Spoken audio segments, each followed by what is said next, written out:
คืนอาจยืนกายยาผู้อาจตั้งสูงเพียงฟ้าอย่างที่ว่าสร้างมาหรือนี้พบเพียงครั้งเดียวจำต้องจากลาสร้างทำให้เฮาพัดพาจากไปเสียแล้วคราวนี้หวังจะสร้างสาหน้ากายให้เมืองสีเขตแคว้นเป็นแดนสุขีแต่ว่าบัดนี้ต้องจากเจ้าไปสิ้นสัมมานาขอลาไปก่อนเด้อเจ้าจงเมืองนากายห้วยเต่าจำจากเจ้าด้วยความห่วงใยอีกครั้งสัมมานาที่เคยพักผ้าอาศัยถึงแม้นห่างลาไปไกล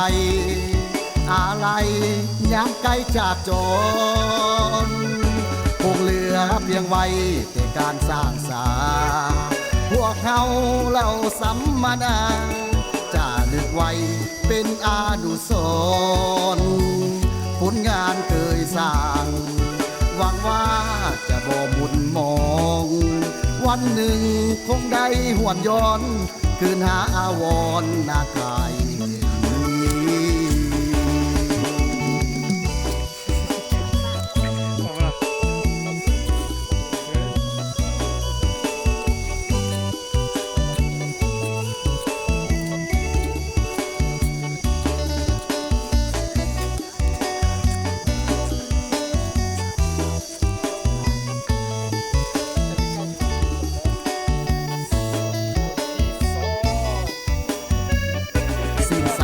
มานา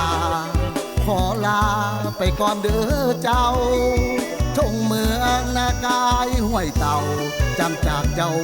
ด้วยความห่วงใยอีกครั้งสัมมานาที่เคยพักผ้าอาศัยถึงแม้นห่างลาไปไกลอะไรย้ำไกลจากจนคงเหลือเพียงไว้แต่การสร้างสาพวกเขาเล่าสัมมานาจะนึกไว้เป็นอานุสรณ์ผลงานเคยสร้างหวังว่าจะบ่หมุนมองวันหนึ่งคงได้หวนย้อนคืนหาอาวรณ์นากาย